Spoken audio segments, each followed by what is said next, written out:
paz seja convosco. Amém.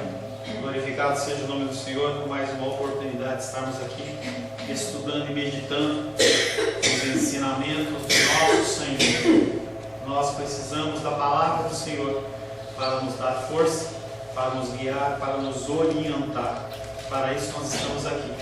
Não para ouvir discursos humanos, não para ouvir a minha voz, mas para ouvir os ensinamentos do nosso Senhor Jesus Cristo. Vamos fazer uma pequena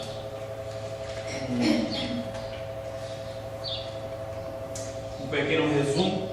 Nós estamos estudando nesse primeiro momento a oração muda as coisas. Nós estamos mais alguns domingos finalizando esse estudo que para mim tem sido muito edificante, porque nós temos falado sobre um tema que é tão pouco tocado nas igrejas, que é a oração. As pessoas elas têm buscado muito mais a satisfação dos seus desejos, das suas necessidades, do que realmente estabelecer um relacionamento com o Senhor. E nesse último bloco, digamos assim, desse estudo que nós estamos fazendo, nós estamos orando, nós estamos estudando a parte da oração do Pai Nosso, em que o Senhor Jesus Cristo ele ensina os seus discípulos daquela época e para nós nos dias de hoje como nós devemos orar. Fazendo um breve resumo, nós partindo, faça-te a tua vontade, Pai nosso que está no céu, santificado seja o teu nome, venha a nós o teu reino, seja feita a tua vontade, faça-te a tua vontade. Nós falamos que o problema não é que nós estamos pedindo para que Deus cumpra a vontade dele, porque a vontade dela ela se cumpre, independente de nós querermos ou não querermos.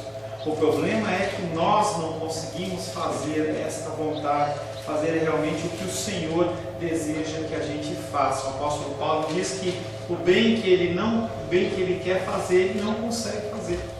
E o mal que ele não quer fazer, esse ele faz. E aí nós passamos assim na terra como no céu. Quando nós olhamos os anjos de Deus eles fazem a vontade do Senhor. Mas nós, como povo dele aqui na terra, nós quebramos os seus mandamentos. O Senhor, ele é aquele que faz a aliança. Nós somos aqueles que quebramos a aliança.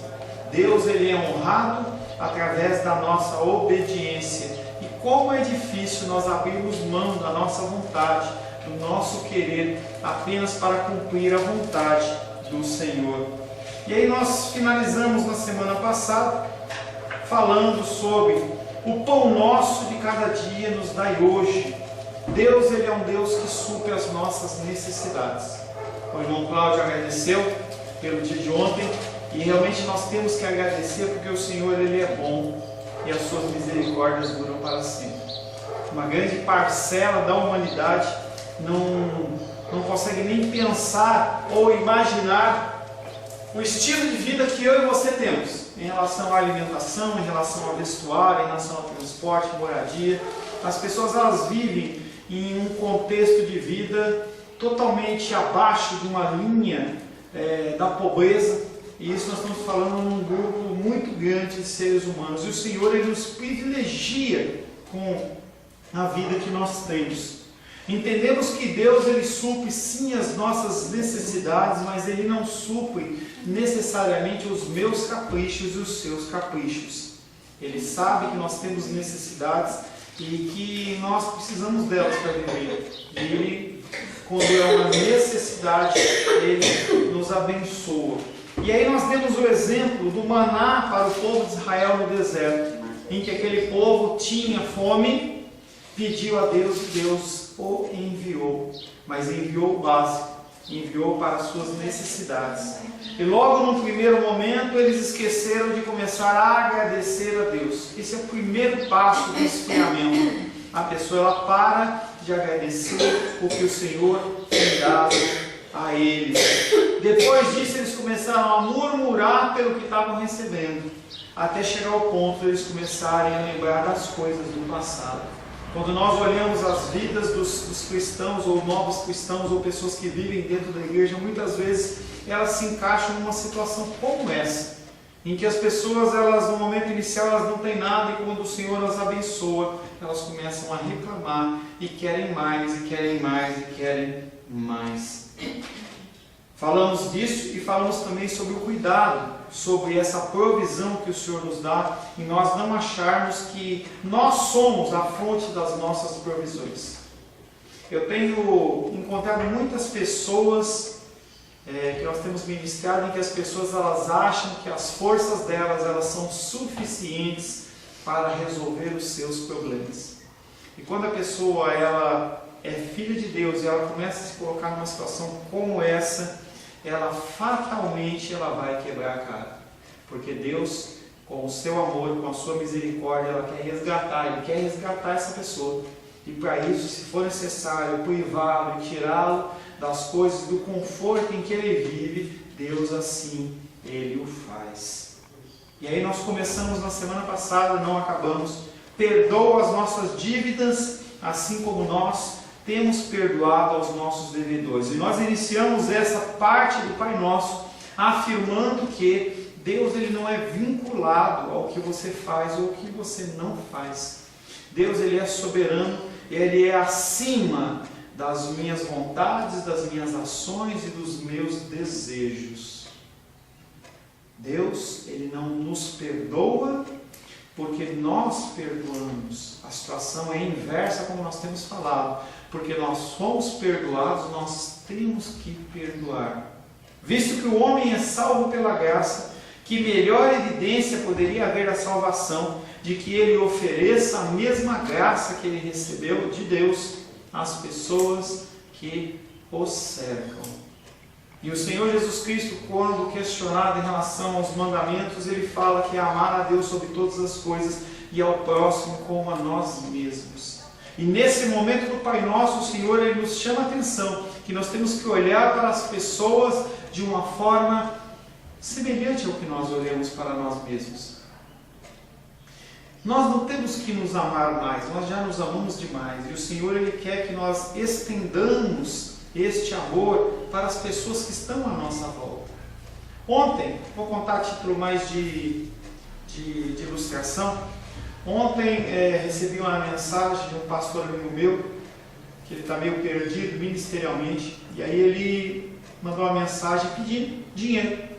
Ele falou, olha, me constranjo, mas eu estou sem um trabalho formal, sem um trabalho fora da igreja há mais de um ano. A comunidade dele é uma comunidade, eu quero pedir só uma pausa para vocês, porque a filmadora deu um problema ali.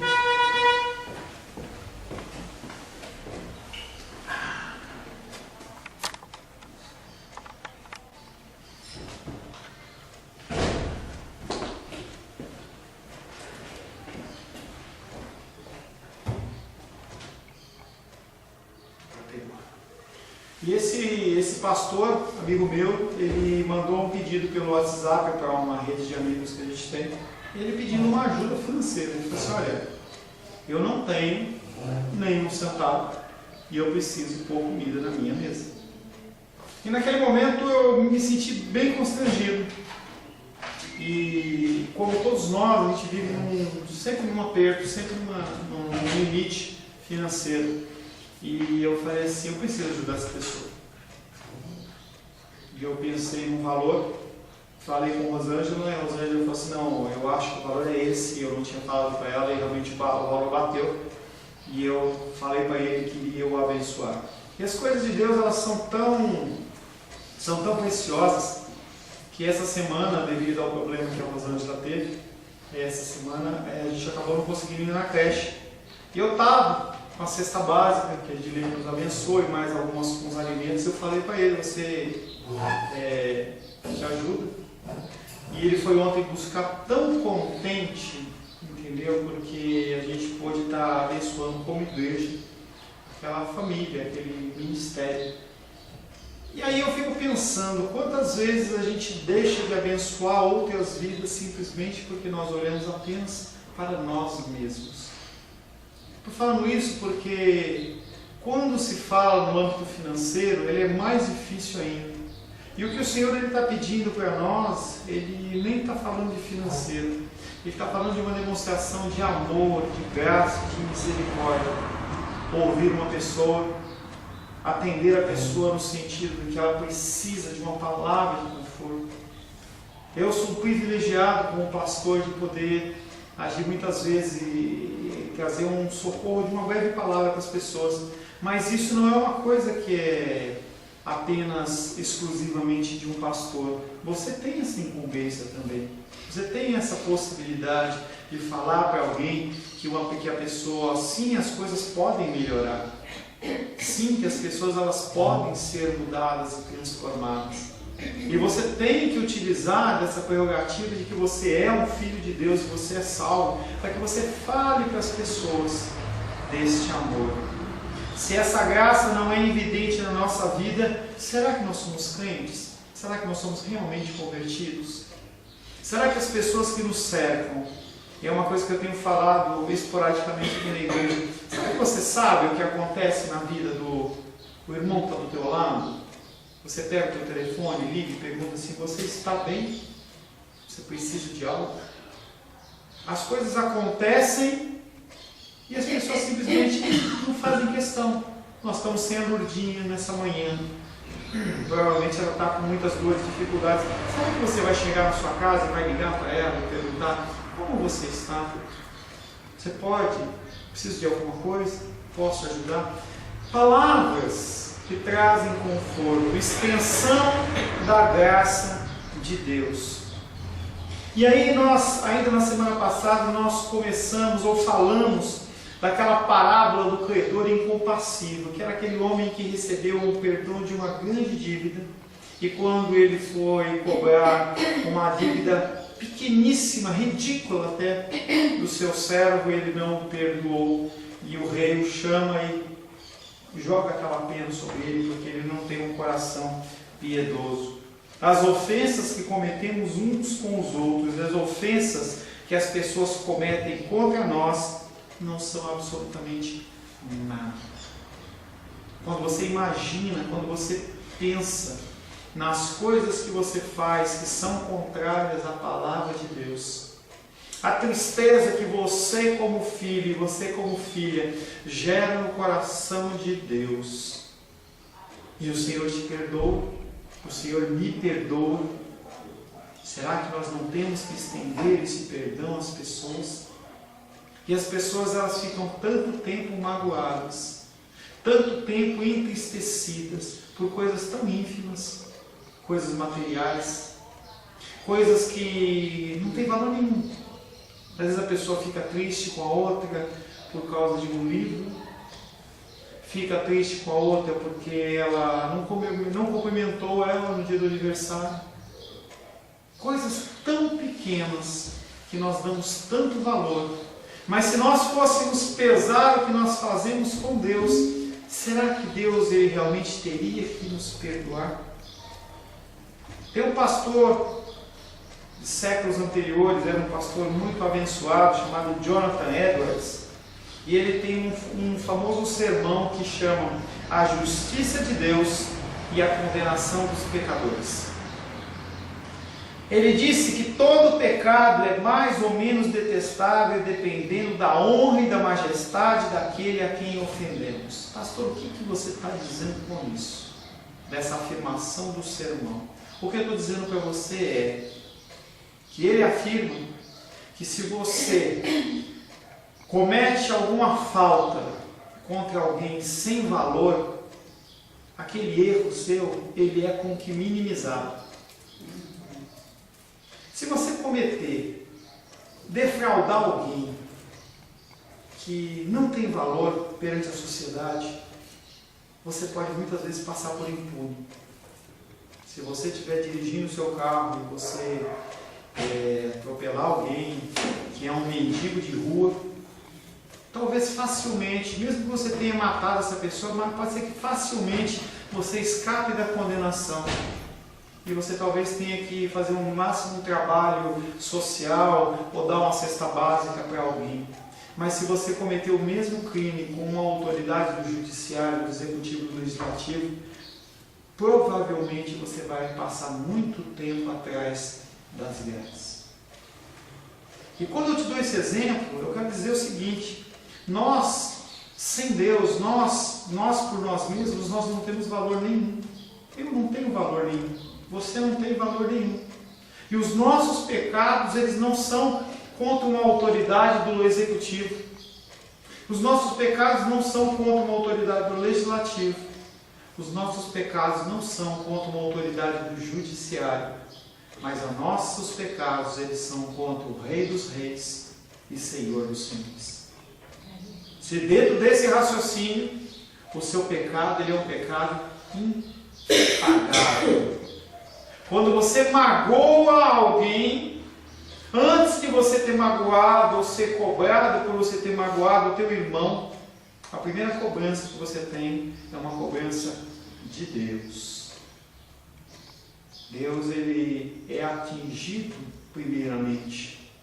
Quando um casal se separa, antes de você estar prejudicando o teu cônjuge de alguma maneira, você está quebrando uma aliança com Deus. Você está demonstrando para Deus o valor que você dá para aquilo que é importante para Ele. Nós temos que começar a pensar nessas coisas. É um pensamento profundo e é muito pesado. Porque quando você trata uma pessoa não como você gostaria de ser tratado, você está tratando o próprio Deus. Pastor, onde tem isso na Bíblia? Dia do juízo. O Senhor Jesus Cristo olha para mim, olha para você. Porque sim, eu e você estamos nesse barco, tá? Não adianta você bater na madeira, tá amarrado, não. Dia do juízo, o Senhor olha para mim, olha para você e fala assim: não te conheço. E você olha para ele e fala: Jesus, naquele desespero, você sabe o que vem por aí, e você olha e fala: Jesus, em teu nome eu fiz A, B, C, D. Jesus Cristo fala assim: não te conheço. Eu estava com fome, não me desses de comer. Eu estava com sede, não me desses de beber. Eu estava preso, você não me foi visitar. Eu estava enfermo, você não foi me trazer consolo. E aí você olha para o Senhor e fala assim: mas Senhor, quando que eu não fiz isso? E aí o Senhor responde para você: você deixou de fazer isso quando você deixou de fazer para o seu próximo, pessoas que estavam à sua volta. Nós somos pegos nisso todos os dias. Eu não estou falando apenas em recursos financeiros, eu estou falando de demonstrações de amor. Visto que Deus possui uma honra infinita, majestade infinita, santidade infinita, o menor pecado que nós cometemos tem uma consequência também infinita. Os pecados aparentemente triviais não são nada apenas do que uma afronta ao Rei dos Reis e Senhor dos Senhores. Somos devedores de uma dívida que nós não podemos pagar. Mas temos sido livres da ameaça da prisão dos nossos devedores. Nós insultamos a Deus quando retemos o perdão e a graça daqueles que nos pedem, enquanto nós mesmos afirmamos que somos perdoados pela graça. Perdoa as nossas dívidas ou nossas ofensas, assim como nós perdoamos os nossos devedores ou as pessoas que nos ofendem.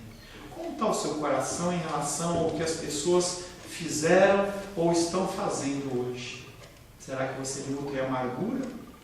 Será que você nutre uma revolta, uma vingança? E quando nós olhamos hoje as músicas cristãs, elas levam os cristãos a esse tipo de coisa.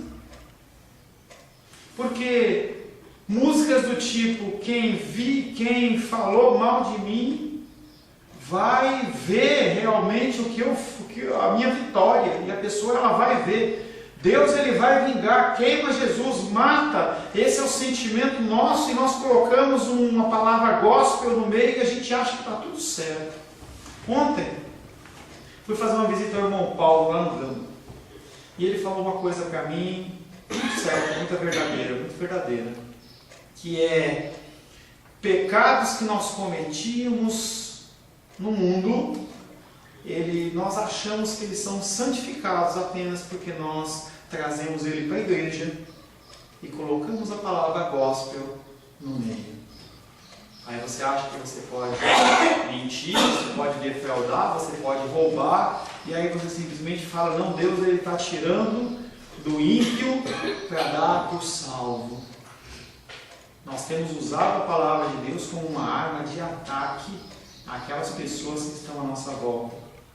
Nós não usamos ela como uma palavra de consolo, mas nós usamos a palavra de Deus para matar. Nós somos o único exército do mundo que mata os seus próprios soldados. Nós não temos compaixão. Pessoas, elas estão caindo pelo caminho e nós não temos compaixão. Ontem, conversando com esse pastor amigo meu, ele estava falando que ele foi fazer uma visita para o meu ex-pastor. Ele disse que ele está muito mal. E aí a afirmação dele é: o que eu observo é que cometeu alguns erros, mas as pessoas não agem de misericórdia como Deus age de misericórdia comigo e com você. Nós temos o costume de olhar para as coisas que as pessoas nos fizeram e nós potencializamos ao nível de nós queremos que eles morram. E isso demonstra o que há no meu coração e o que há no seu coração. Há um outro ensino importante a ser considerado. Mesmo em nosso ato de perdão não há nenhum mérito. Pastor, se eu for uma pessoa realmente que derrama a graça de Deus, como Deus tem derramado a graça sobre minha vida, o que é impossível.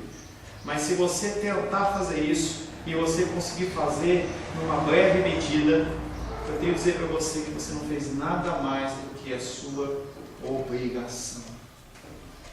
Porque o Senhor, Ele já te perdoou numa grande medida, uma medida maior do que você pode alcançar. Qualquer coisa que você venha fazer é absolutamente obrigação. Entenda que o nosso perdão não obriga Deus de maneira nenhuma a nos perdoar. Por isso que o perdão dele é graça. Qualquer coisa que Deus venha fazer não é porque você merece. Isso é um ensino errado, um engano no meio da nossa igreja cristã, do Brasil e talvez do mundo. Nós achamos que nós podemos, por cumprir ordenanças, exigir coisas. E aí quando a gente vê nessas igrejas maiores, eles falam, você entrega o dízimo porque assim nós vamos colocar Deus na parede. Você pode, vem aqui que nós vamos exigir de Deus que Ele cumpra a sua palavra. Quem sou eu? Quem é você? Quem são os seres humanos em detrimento ao nosso Deus Criador? As pessoas, elas se colocam numa posição como se elas fossem especiais, como se elas fossem imprescindíveis, e elas estão cabalmente enganadas. A palavra ressalta com clareza que não há mérito nenhum, nem na melhor das boas obras. E aí é um exemplo que eu uso sempre em relação a boas obras. Madre Teresa de Calcutá, uma pessoa piedosa que ajudou muitas pessoas. Ela não é, as obras dela perante Deus, perante o que Deus já fez, é absolutamente nada. Lucas capítulo 17, verso 10. O que Deus fala para você e para mim, nesta manhã, se você conseguir fazer o que é a sua obrigação, que é de agir pela graça. Lucas capítulo 17, verso 10.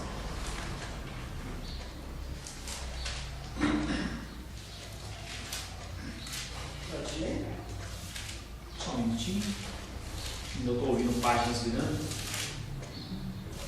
Evangelho de Lucas, capítulo 17, verso 10. Por gentileza. Assim também vós, depois de haverdes feito quanto vos foi ordenado dizer, somos servos inúteis, porque fizemos apenas o que devíamos fazer. E evangelista Lucas, transmitindo a palavra do Senhor Jesus Cristo para mim, para você e para todo mundo que nos assiste na internet.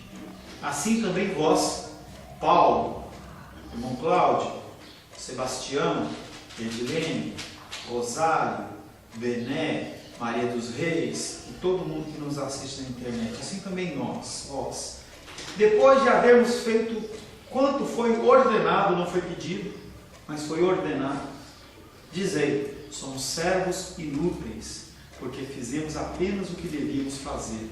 E nós vivemos numa cultura, na nossa sociedade, que nós temos que ser premiados por fazer algo que é da nossa obrigação. Quando você olha, por exemplo, eu não conheço em profundidade o regulamento do funcionalismo público, mas pelo menos pelo que eu ouço, se a pessoa ela é uma pessoa que cumpre as suas obrigações, depois de um tempo ela recebe um tempo para descanso, um tempo de um dinheiro a mais, alguma coisa, estou enganado? Licença prêmio por ter cumprido as suas obrigações. É como se, por exemplo, 10 anos. 10 vezes, é como se, por exemplo, você contratasse um pedreiro para fazer uma obra, ele fizesse a obra e você tivesse que dar um prêmio porque ele fez a obra além do salário. Não algo que você dá do seu coração, que você ficou sabendo, não, porque é sua obrigação. E isso é uma cultura não só do funcionalismo público, mas de qualquer área. As pessoas elas acham que elas têm que ser remuneradas por ter cumprido o que elas tinham que fazer. Os nossos filhos, que a gente vê em muitos lados esse tipo de coisa. Filho, se você passar de ano, você ganha esta viagem, você ganha este presente, esta bicicleta. Não era obrigação dele. Meu marido, ele é um homem que trabalha e põe comida na mesa. É obrigação? Como? A minha esposa, ela é uma mulher auxiliadora do lar e ela cuida do... E nós temos esse conceito de que nós temos que ser remunerados e alguém tem que bater um tapinha nas costas nossas. Porque nós fazemos algo que era apenas a nossa obrigação. O evangelista fala, quando você fizer o que é sua obrigação, o que a palavra de Deus ordena, você tem que falar: sou um servo inútil, porque eu não fiz nada mais do que eu devia fazer. Não merecemos nada por nossa obediência, porque a obediência, mesmo ao ponto da perfeição, porque nós não conseguimos chegar à perfeição apenas do Senhor Jesus Cristo, é a exigência mínima de um cidadão do reino de Deus. Se você quer fazer parte do reino de Deus, o mínimo que você deve fazer é o que nós temos falado na dominical. E aí você vai levantar suas orelhas e falar assim: pastor, quem subirá ao santo monte do Senhor? Quem vai viver com o Senhor? Eu não tenho condição, eu não oro como deveria, eu não leio como deveria, eu não dou atenção como pastor da sua vida como deveria. Apenas através da graça e da misericórdia do nosso Senhor Jesus Cristo. Quando a balança ela estiver mais pesada para a sua condenação, o sangue do Cordeiro, ele vai ser sobre o outro lado da balança. Eu fico até arrepiado, porque sem merecimento o Senhor, ele me salva e ele te salva. Uma característica de uma pessoa que é salva é transmitir a graça de Deus. A obediência nunca se qualifica como acima e além da chamada do dever. Entretanto, nós não temos obedecido, temos pecado gravemente, por isso estamos apenas numa condição de nos prostrarmos nós mesmos diante de Deus e rogar o seu perdão. A única coisa que eu posso fazer, a única coisa que você pode fazer é se ajoelhar e falar: Deus, tem perdão, perdoa-me, porque eu sou pecador, perdoa-me a minha falta de fé. Por isso estamos apenas numa condição de nos prostrarmos a nós mesmos diante de Deus e rogar o seu perdão. Mas se obedecermos, temos nós mesmos de estar preparados para mostrar esse perdão. Do contrário, a nossa posição em Cristo oscila precariamente. Você não tem que apenas confessar as coisas, mas tem que colocar em prática. Mas eu tenho dificuldade, pastor. Comece a trabalhar isso na sua vida. E eu falava ontem com um jovem, e o jovem falava assim, não, mas eu fiz esse concurso porque eu quero ficar de bem na fita. Pastor, é a verdade do meu coração. Eu não estou fazendo para a glória de Deus, eu quero ter gana, eu quero poder sair, eu quero poder ser independente. Eu falei assim, amém, querido, eu sei que esse é o seu coração e Deus sabe. Eu não consigo, pastor, se eu for para Deus falar que eu vou fazer diferente, eu não vou. Aí é a hora de você se ajoelhar perante Deus e falar, Deus, meu coração é esse. Sonda o meu coração, Senhor, e vê se há em mim algum caminho mau. E aí o Senhor, Ele sonda o teu coração e fala, Senhor, o meu coração que eu tenho a te oferecer não é um coração piedoso, não é um coração amoroso, não é um coração abençoado, mas é o meu coração.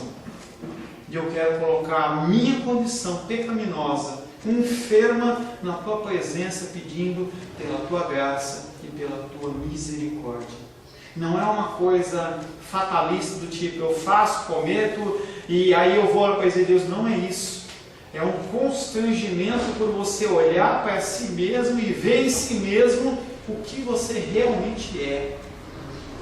Estava vendo na internet hoje pela manhã, estava lá a foto de um fígado da pessoa, são, e um fígado enfermo.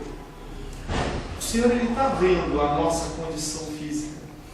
Ele sabe do seu coração. Ele sabe o que você consegue e o que você não consegue. Mas Ele aguarda que você se prostre perante Ele pedindo ajuda. Até brinquei com o jovem, falei assim, você jogou ping-pong, ele falou já. Assim, é a hora de você jogar a bolinha na quadra de Deus e deixar Deus trabalhar. Na minha vida, na sua vida, não é diferente. Nós temos que reconhecer que nós somos sim pecadores e que esses mandamentos que nós temos falado aqui, essas coisas, elas não são verdades na nossa vida. E o Senhor, Ele não te condena por você estar numa condição de pecado. Ele te condena por você ser hipócrita e você achar que está tudo certo. E você não pedir ajuda a Ele, falar assim, não, eu me viro, eu estou bem. Porque se eu comparar a minha vida com a vida de um cara que estava aqui, vocês não chegaram mais tarde, mas mais cedo chegou um rapaz aqui sem camisa, drogado, totalmente drogado. Magrão, eu achei que ele ia assaltar, ou ele ia levar dinheiro, alguma coisa assim, ele entrou, pastor, eu preciso falar com ele, para começar o culto. Ele começou uma história sem ter em cabeça, ele tomou um tiro, mostrou a lateral aqui, não tinha nada, e aí ele ficou meio tonto, assim, orou e foi embora. Se eu for comparar a minha vida com a dele, eu estou muito bem. Mas o padrão não é ele, o padrão é Jesus Cristo. O que nos leva a uma temporada, senão uma vida de arrependimento diária. É você sondar o seu coração e ver como você está agindo. E você apresentar ao Senhor dia após dia, após dia, após dia. Pastor, mas todo dia, todo dia. Toda hora. E sabe o que Ele faz quando você vai com o coração constrangido na presença dEle, querendo mudança? Ele te perdoa. Porque Ele não é que nem eu e que nem você. Ele te perdoa. Essa é a maravilha da mensagem do Evangelho. Ele te perdoa. Ele me perdoa. Ele me resgatou. Ele te resgatou. Você tem uma história particular de Deus te resgatando. É algo muitas vezes sobrenatural. Por que você não age dessa mesma maneira com as pessoas que te cercam? A principal lição do que Jesus estava dizendo é: pessoas perdoadas perdoam outras pessoas. Não ousamos afirmar que possuímos a vida e a natureza de Cristo e ao mesmo tempo falhamos em exibir essa vida e essa natureza. Ampliando o pensamento, se Deus perdoou uma pessoa, podemos nós fazer menos do que isso? Se Deus Ele te perdoou e te perdoa todos os dias, será que você pode fazer menos do que isso? Seria incrível pensar que nós, que somos tão culpados, porque você é culpado, se você, como noiva de Cristo, fosse para o altar agora, você estaria com seu vestido como o meu, todo sujo, todo maculado de pecado, de mentira, de ira, de amargura no coração, de falta de perdão, porque essa é a nossa vestimenta.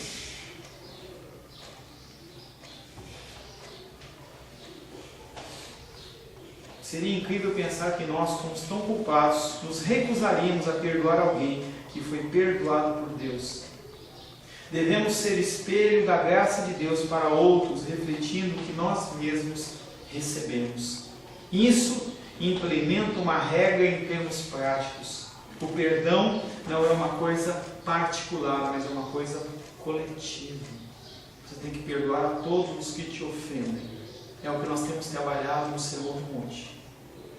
Você olha para a sua condição e você não tem como condenar aquele que é pior que você. E aí não tem exemplo que eu vejo melhor na Bíblia do que Jesus Cristo escrevendo na areia. Chegam os fariseus, chegam os escribas, chegam os religiosos com a mulher que tinha acabado de ser pega em flagrante adultério. E aqueles homens olham para Jesus e falam assim: ela foi pega em flagrante adultério. E a lei de Moisés diz que nós temos que apedrejá-la. O que o Senhor diz?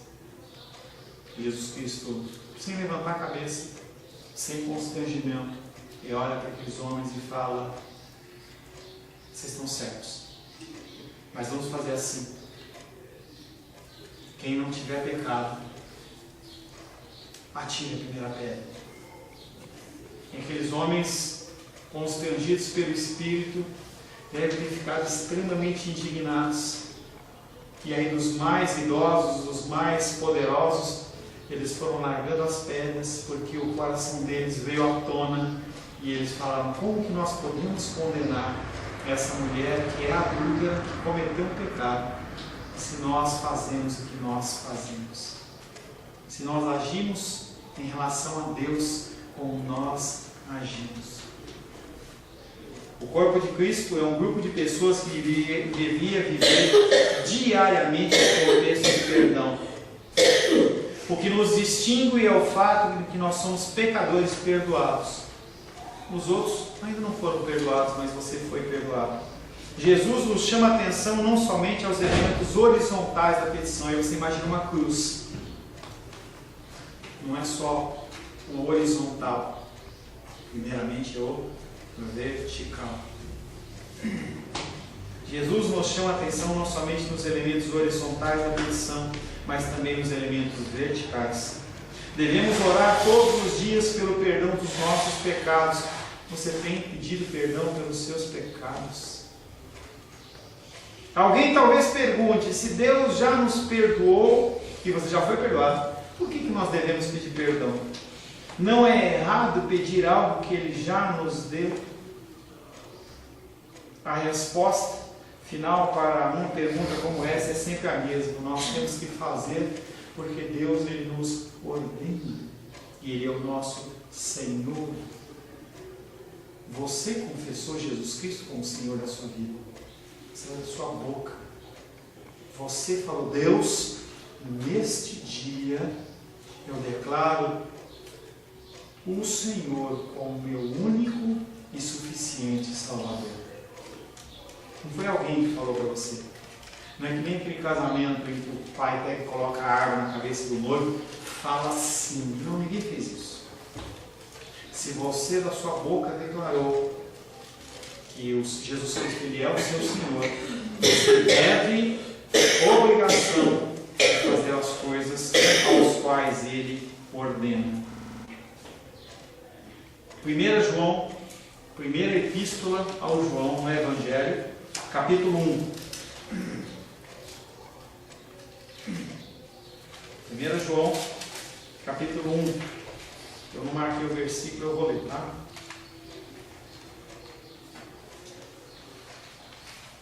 É um texto de João que ressalta uma das marcas de um cristão, como a sua atitude contínua de pedir perdão. 1 João capítulo 1, aí eu não sei, identifica o verso aí. Se confessarmos os nossos pecados. Que versículo que é?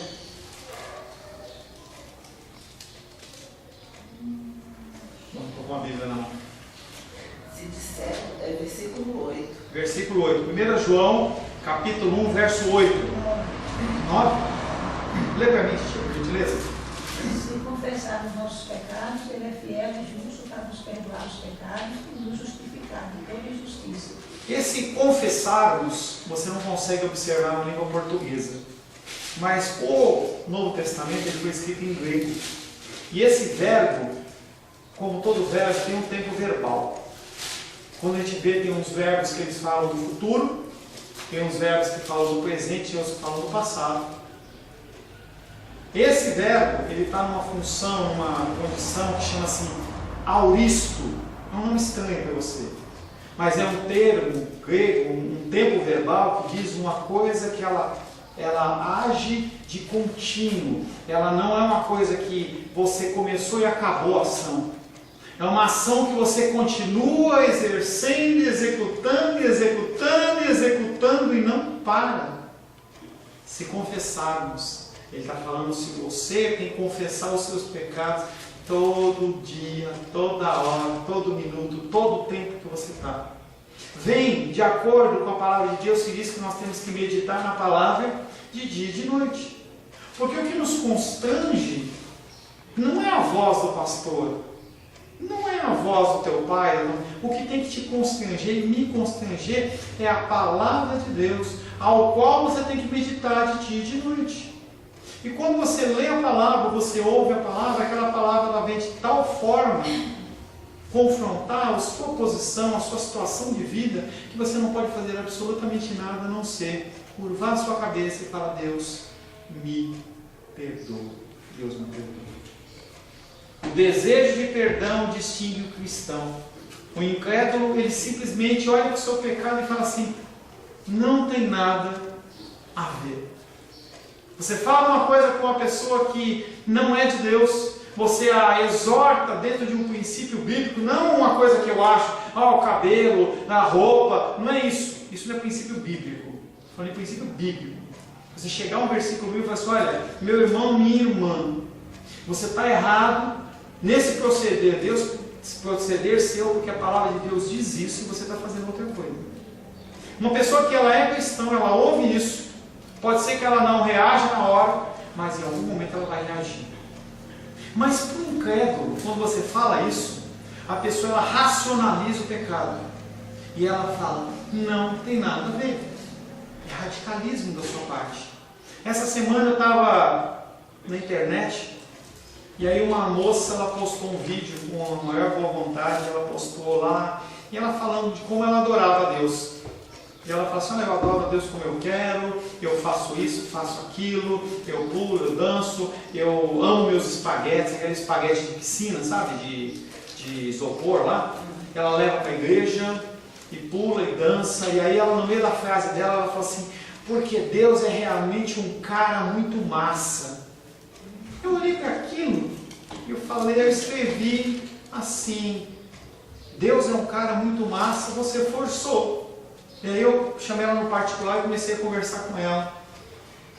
E aí eu falei algumas coisas e ela falou amém. Aí depois ela foi buscar algum respaldo em alguém. Eu falei: não, mas eu sou jovem e eu acho que é assim, e é assim que eu faço, e meu pastor falou que está tudo certo. Eu falei para ela assim: minha querida, você não pode oferecer a Deus o que você quer. Você tem que oferecer a Deus o que Ele quer, não o que você quer oferecer. E aí eu citei para ela a história de Nadab e Abiú, filhos de Arão, que decidiram que eles poderiam ir lá e queimar incenso do jeito que eles queriam, uma coisa que não tinha sido ordenada a eles. E eu falei para eles: o que aconteceu com eles foi que eles morreram. A igreja hoje ela vive num contexto de que ela pode fazer o que ela quer. Não me gostaria dessa palavra. Pode fazer o que ela quer. Não é bem assim. Agora vamos bater a porta, tá? Pode fazer o que ela quer. Não é bem assim. Nós temos que oferecer a Deus uma adoração ao qual Ele quer receber. Se você não quer oferecer o que Ele quer receber, não ofereça aquilo para você. E aí aquela menina, ela ainda questionou algumas coisas, mas eu a abençoei, falei assim: que o Senhor Ele possa realmente estar te abençoando, se realmente ela tem um coração voltada ao Senhor, ela vai ouvir a palavra de Deus. Eu não estou falando para você ser uma pessoa engessadona, que você não faz nada, mas tem sido oferecidas tantas coisas malucas a Deus, que Deus nunca pediu.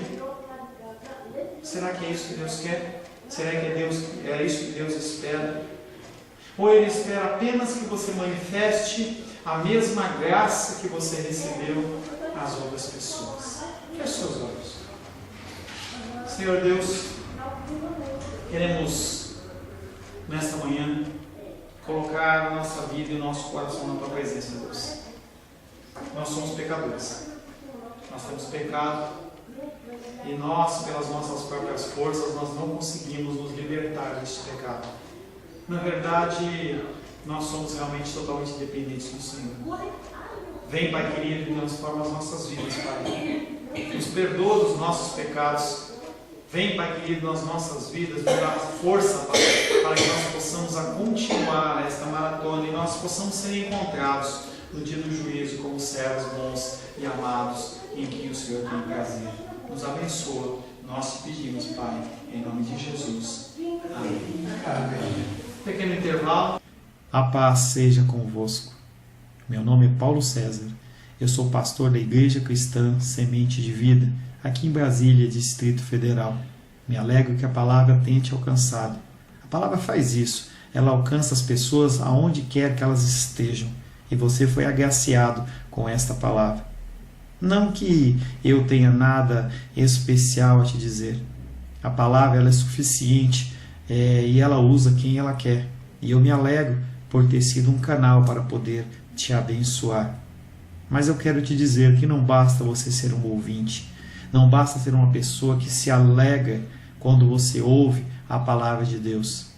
A vida ela é feita de decisões. Se você está ouvindo essa palavra hoje, eu creio que o Espírito Santo tem um propósito especial com você. Muito mais do que prosperidade, muito mais do que uma cura física, uma cura emocional ou espiritual, Ele quer te alcançar para a vida eterna. Nós investimos nosso tempo, nós investimos as nossas forças em coisas terrenas, mas o Senhor Ele tem muito mais a oferecer. Ele tem sim para você a cura, Ele tem sim para você a prosperidade, mas Ele tem muito mais que isso. Submeta-se a um Deus que Ele é capaz de mudar e transformar a sua vida por completo. Creio que o Espírito Santo Ele é capaz de tocar o teu coração. Quero pedir que você curve a sua cabeça. Senhor, em nome de Jesus, coloco na tua presença essa vida que ouve esta ministração, que ouve esta palavra. Pai, eu não tenho capacitação nenhuma, mas o teu Espírito Ele é capaz sim de tocar nesta vida, gerar nela mudança, transformação, arrependimento, e que ela possa simplesmente bater no peito, convencendo-se que é pecadora e que precisa de um Deus salvador. Não há um caminho a ti, meu Deus, que não seja através de Cristo. E eu lhe peço, Pai querido, que você alcance essa vida e ele possa sim tomar uma decisão pessoal pelo Senhor, em nome de Jesus. Amém. Amém, meu querido. Amém, minha querida. Fico contente que você esteja ouvindo essa ministração até o fim. E peço que você não se limite a ouvir os cultos pela internet. Você procure perto da sua casa uma igreja, um lugar que proclame a palavra do Senhor. Eu oro para que o Espírito Santo te direcione nessa busca, porque muita coisa tem sido oferecida que não é o Evangelho. Eu abençoo a sua vida em nome de Jesus. Amém.